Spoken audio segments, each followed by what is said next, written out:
So thanks all for joining. Okay শিথি, খাও খাও তুমি, সমস্যা নেই। তো আমরা গত ক্লাসে পড়েছি যে ভেইলডিকশন মানে হচ্ছে একটা সম্মতি দেওয়া, অনুমতি দেওয়া।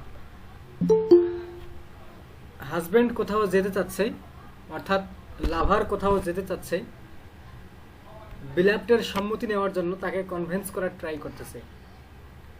যেহেতু প্রেমিক প্রেমিকা তারা হাজব্যান্ড ওয়াইফ, তো সেপারেশন অনেক সময় বিটার সুইট।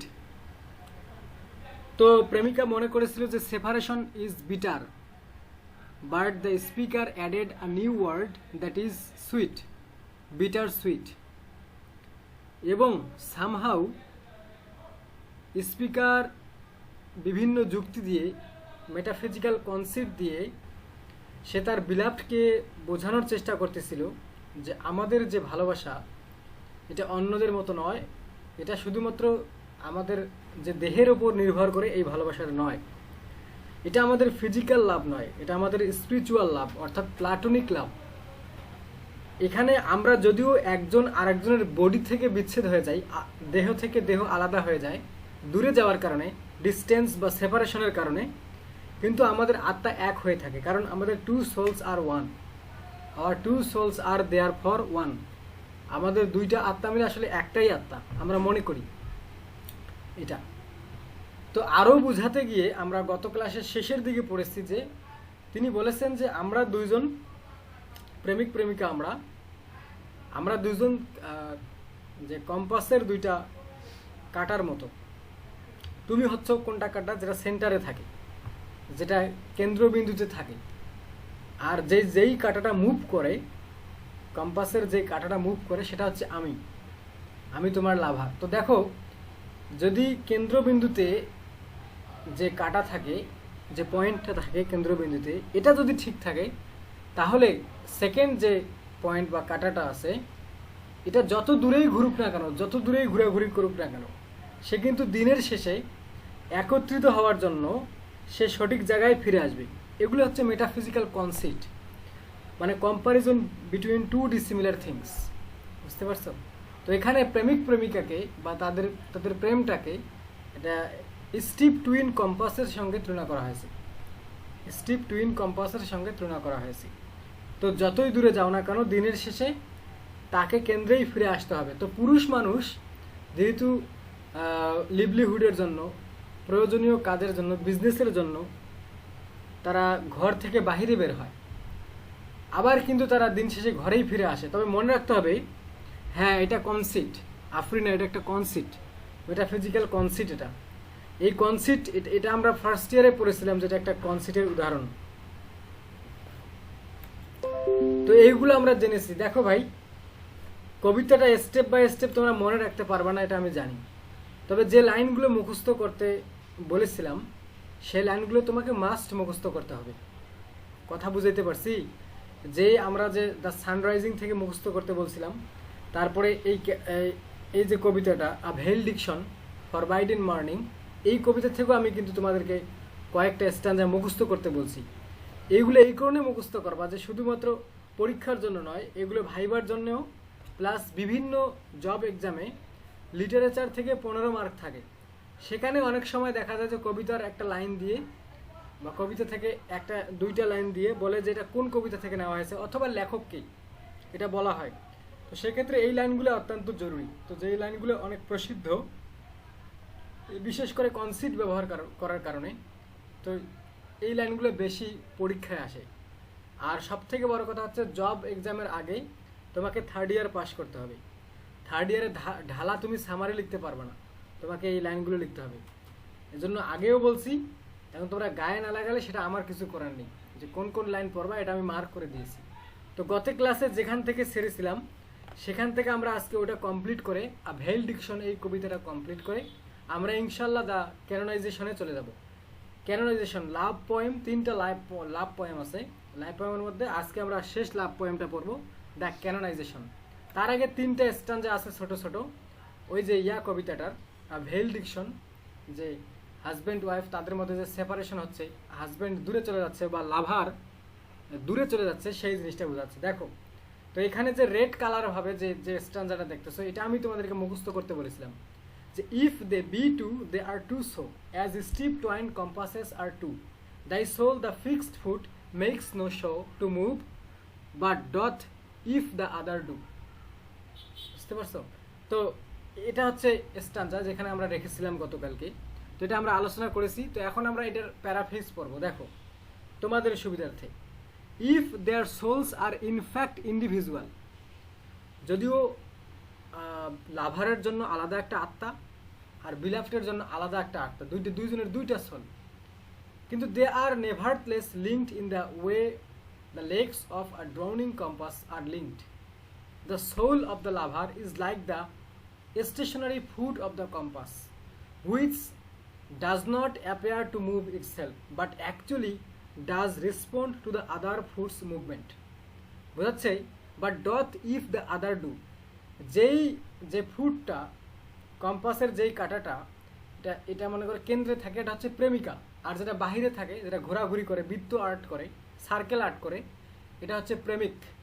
তো প্রেমিক বাহিরে যাবে, হ্যাঁ, যদি প্রেমিক কোনো উল্টাপাল্টা করে, তার ডেস্টিনেশন হারিয়ে ফেলে, তাহলে প্রেমিকা অর্থাৎ কেন্দ্রবিন্দু থেকে সে সরে যায়, অথবা প্রেমিকা যদি কেন্দ্রবিন্দু থেকে সরে যায়, তাহলে কিন্তু যেই কাঁটাটা মুভ করতেছে সে কিন্তু আর আগের জায়গায় ফিরে আসতে পারবে না। দুইটার যে কোনো একজন যদি কম বেশি করে, তাহলে কেউ আর আগের জায়গায় ফিরে আসতে পারবে না।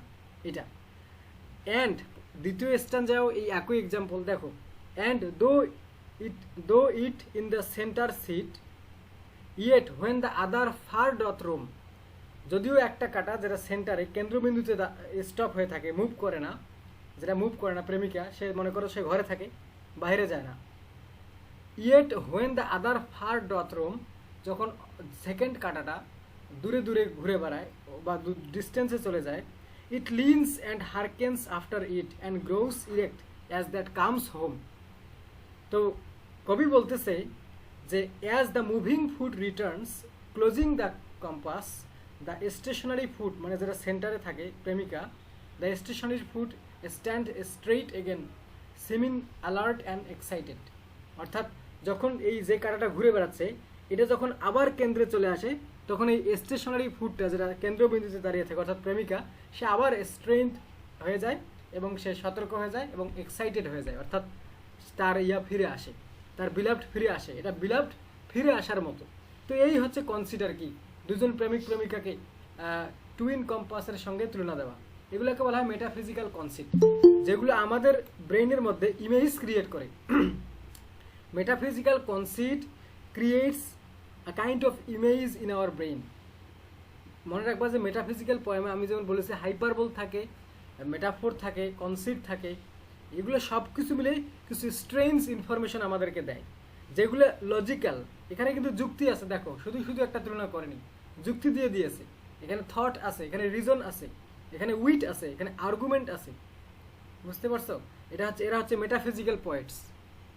যাই হোক, যদিও ডক্টর স্যামুয়েল জনসন প্রথম মেটাফিজিক্যাল পয়েন্টস এই শব্দটা তিনি বের করেছেন। Doctor Samuel Johnson, a critic of the new classical period, তিনি প্রথম এই শব্দটা ইউজ করেছেন মেটাফিজিক্যাল পয়েন্টস। কিন্তু তিনি মেটাফিজিক্যাল পয়েন্টসদেরকে কবি মনে করেন না। ডক্টর স্যামুয়েল জনসন তিনি মেটাফিজিক্যাল পয়েন্টসদেরকে কবি মনে করেন না। ওনার মতে যে মানে মেটাফিজিক্যাল যারা পয়েন্টস, তারা এমন কিছু বিষয়ে কবিতা লেখে যেটা সাধারণ মানুষের চিন্তার বাইরে। তাহলে কি করে তাদের কবিতার মান ভালো হলো? হ্যাঁ, অথবা এমন কিছু থিম অ্যাড করে যেটা বাস্তব জীবনে সম্ভব না। তো যেটা মানুষ কল্পনা করতে পারে না, বাস্তব জীবনে সম্ভব না, ওটা কবিতা কি করে হতে পারে? আর তাদের কবিতা যদি কবিতা না হয়, তারা কবি হয় কি করে? বুঝতে পারছো? তো কেউ যদি রাইম লেখে, সুরে সুরে লাইনের শেষে সুর দিয়ে দেয়, তাহলে সে পয়েট হয়ে যায় না। বুঝতে পারছো? কেউ যদি রাইম স্কিম ব্যবহার করে কিছু লেখে, তাহলে সেটা কবিতা হয়ে যায় না। বুঝতে পারছো? এটা হচ্ছে ডক্টর স্যামুয়েল জনসনের যুক্তি। তবে ডক্টর স্যামুয়েল জনসন সে যেহেতু ক্রিটিক, সে মেরিট, ডিমেরিট, অ্যাডভান্টেজ, ডিসঅ্যাডভান্টেজ সব কিছুই তুলে ধরেছেন। কারোর সঙ্গে শত্রুতা তার নেই। সে বলেছেন যে মেটাফিজিক্যাল পয়েন্টসরা যেই জিনিসগুলো ইউজ করেছেন, এগুলোকে বলা হয় উইট, রিজন। বুঝতে পারছো? যেগুলো মানুষকে স্ট্রেঞ্জ ইনফরমেশন দেয়, সাইন্টিফিক ইনফরমেশন দেয়, ডিসকভারির ব্যাপারে ইনফরমেশন দেয়। অনেকটা একেবারে ম্যাটেরিয়াল থিংসের ব্যাপারে ইনফরমেশন দেয়। এই দিক দিয়ে মেটাফিজিক্যাল পোয়েট্রি ঠিক আছে, কিন্তু কবিতার যে একটা মোশন সে অনুযায়ী মেটাফিজিক্যাল পোয়েটসরা কবি নয়, পোয়েটস নয়। Anyway, this stationary compass foot sits in the center of a paper. When the other compass foot moves further away, the stationary foot changes its angle to lean in that direction as if longing to be nearer to its partner. As the moving foot returns, closing the compass, the stationary foot stands straight again, seeming alert and excited. এইভাবে সে the speaker of this poem, as a lover, he is trying to make understand his beloved wife when he is going far from his home. বুঝতে পারছো? এটা last স্ট্যান্জা, such wilt thou be me, such wilt thou be to me, who must like the other foot obliquely run. Thy firmness makes my circle just and makes me end where I began. Oh, কি কথা! বুঝতে পারছো? দেখো, still the example of twin compasses is going on till the end stanza. কথা বোঝার চেষ্টা করো যে আমি যতই দৌড়াই না কেন আমার কিন্তু শেষ তোমার কাছে এসে শুরু হবে, আর আমি যত দূরে যাই না কেন সেটাও তোমার কেন্দ্র থেকে শুরু হবে, তোমাকে কেন্দ্র করেই শুরু হবে।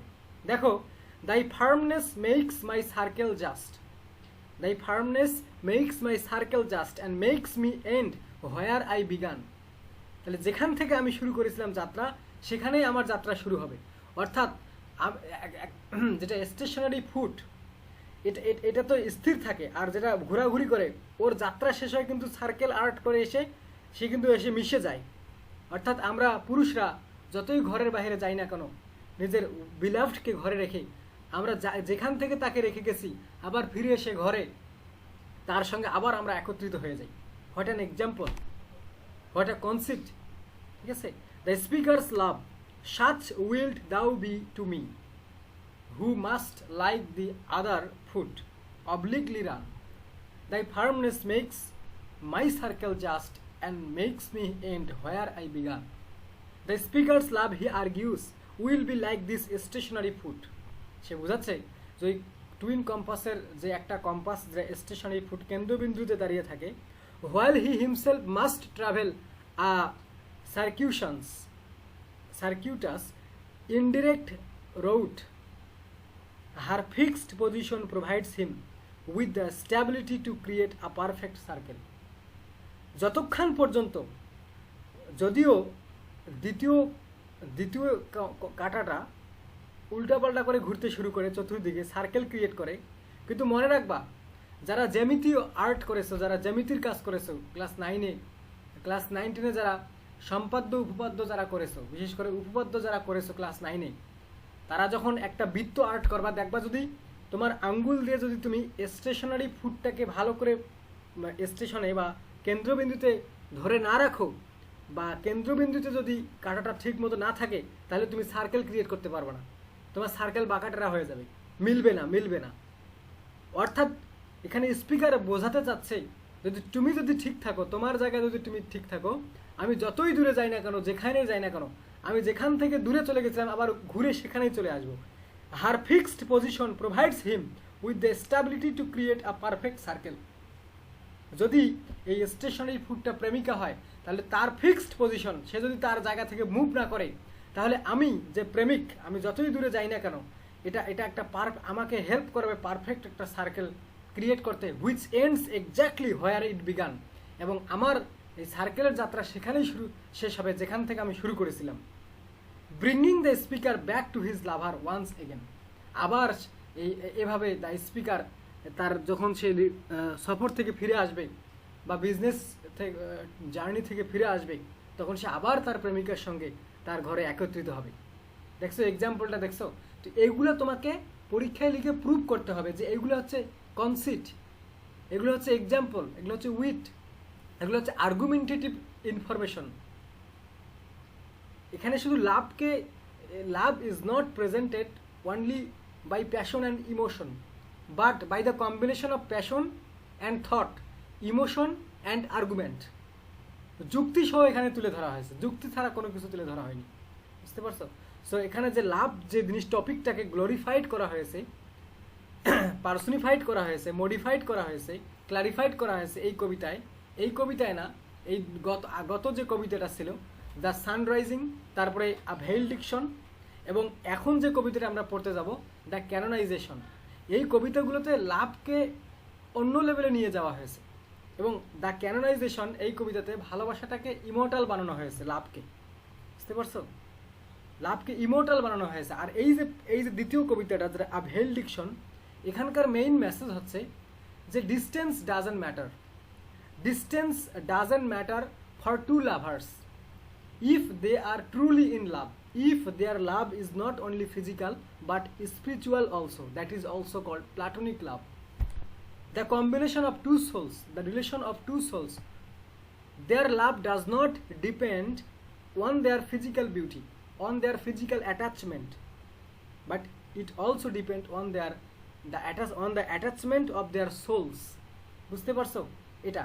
So for the spiritual love, for the platonic love, absence doesn't matter, separation doesn't matter, distance doesn't matter. এটা মনে রাখবা।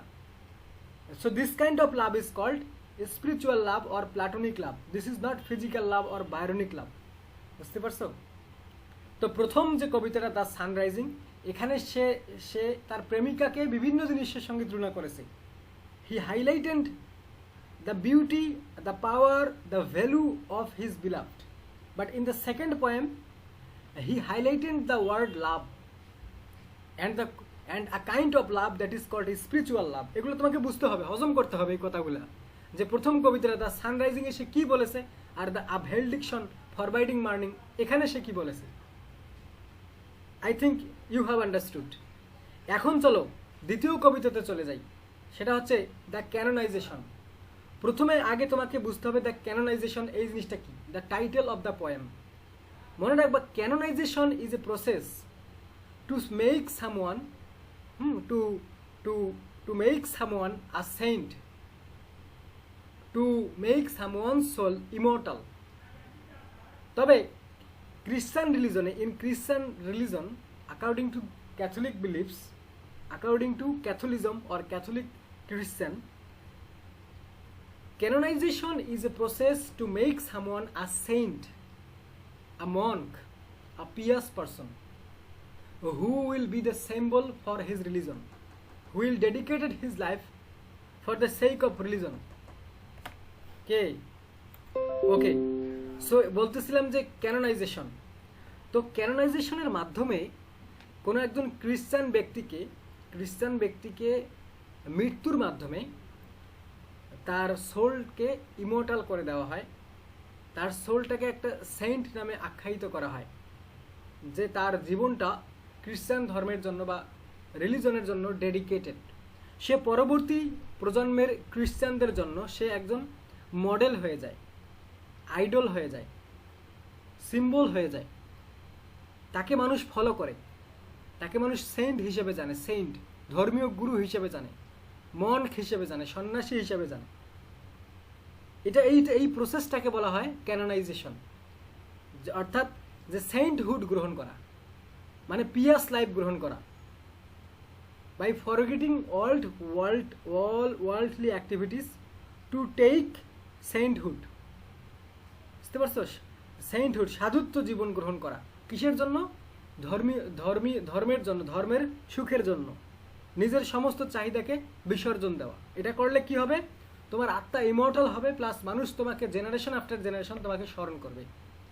এখন কথা হচ্ছে, the canonisation, this term, this word is related to the Christian religion, but why the poet has added the term as the title of this poem.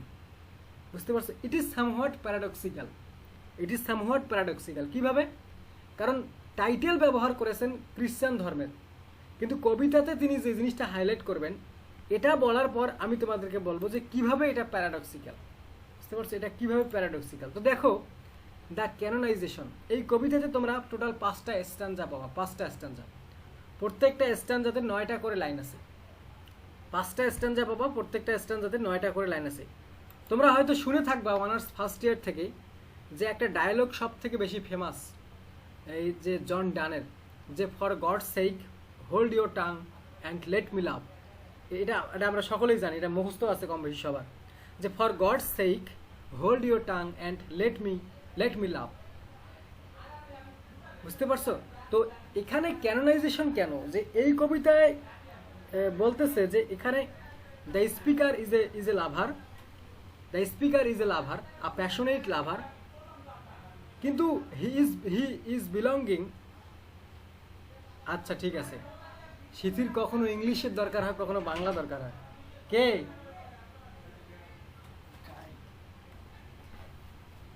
অনেক সময় ভুল কাজ করে বসে, এজন্য বাল্যকালের পর এবং যৌবনকালের পর এর পরে যে সময়টা, এটাকে সাধারণত ম্যাচিউরিটি বলা হয়, যে মানুষের মধ্যে একটা পরিপক্কতা আসে, আর সাধারণত এই সময় বেশি পরিপক্কতা আসে, এটা বলা হচ্ছে।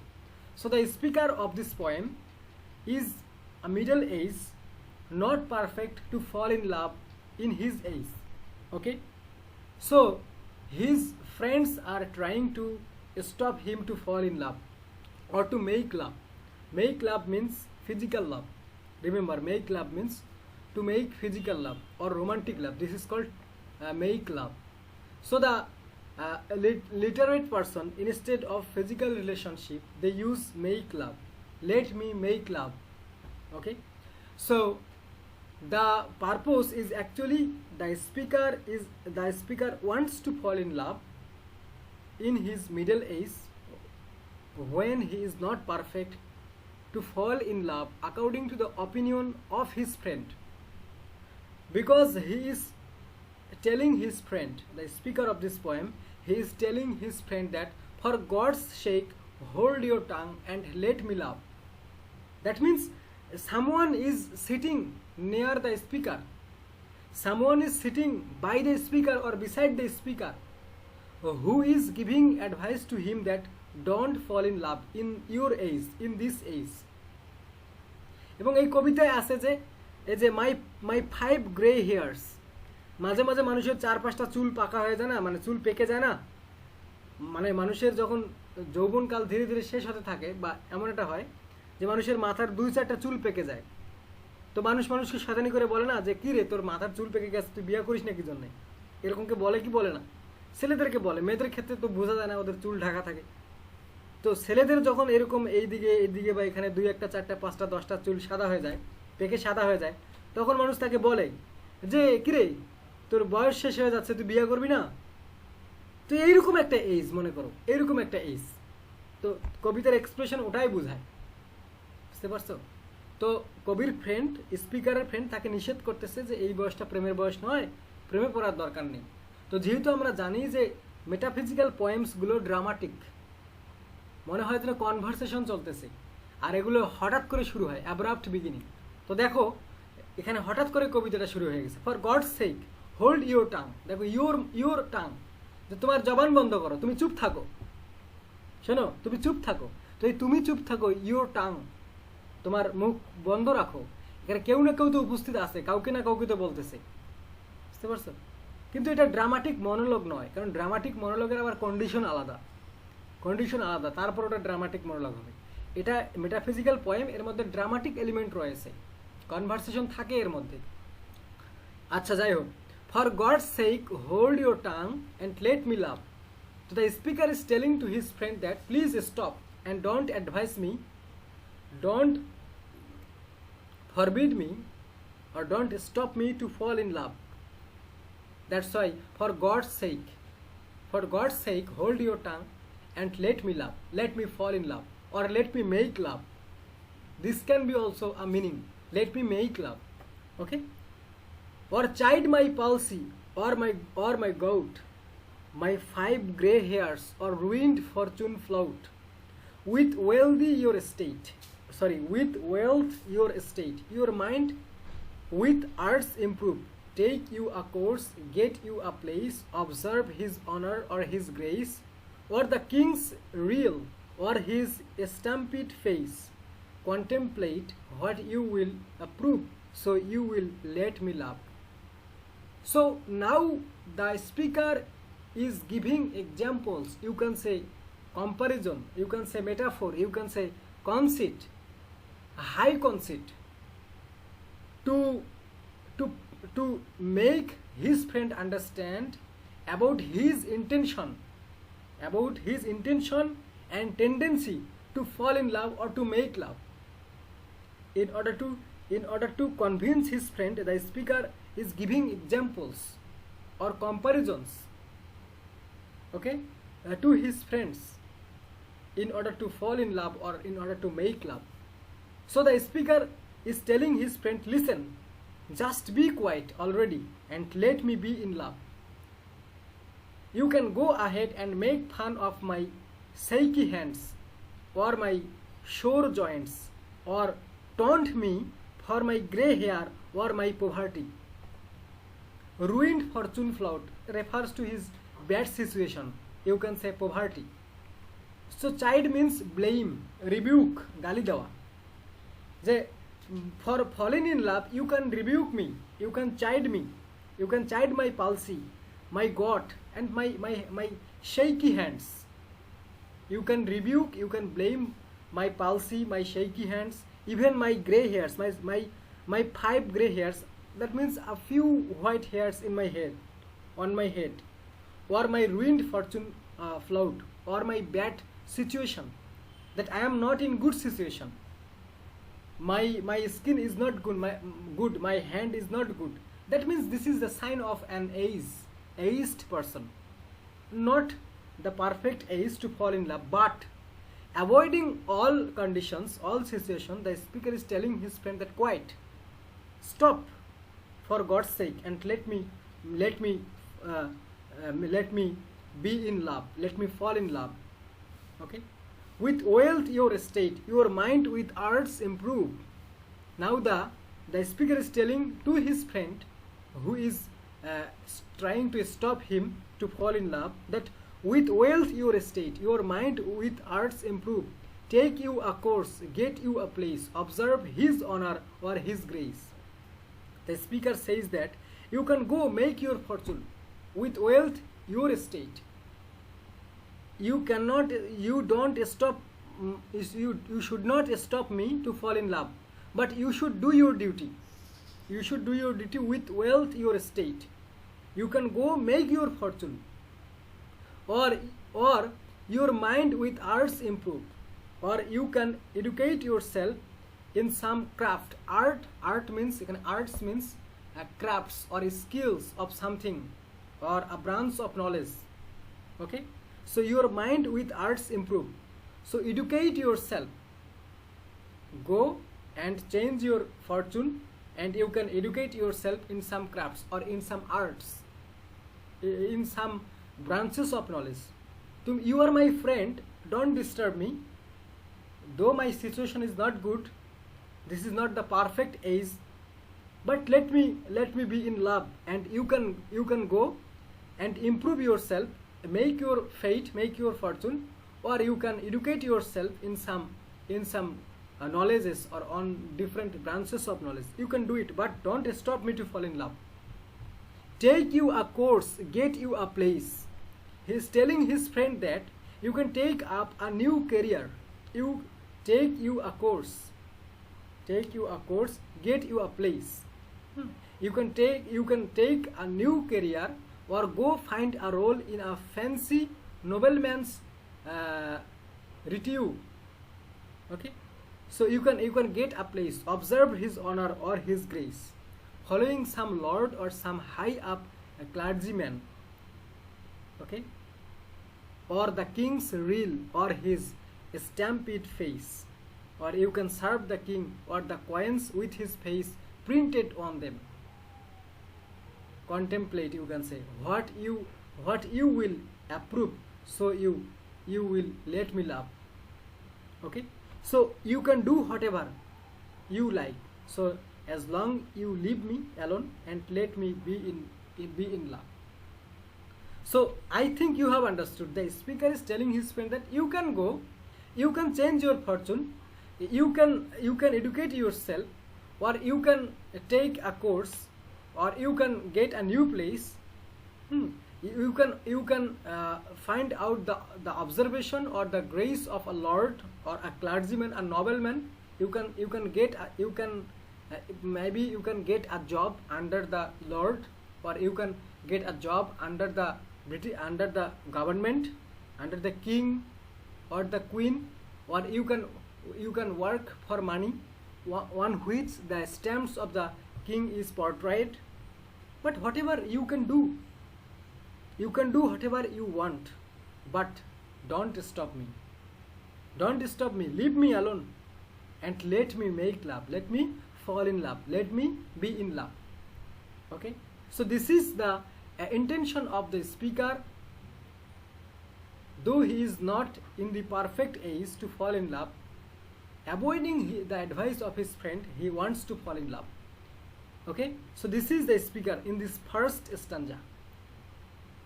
Now step by step he will give us his thought and arguments that why he wants to fall in love and why he wants to be canonized as the symbol, as the model of love for the next generations.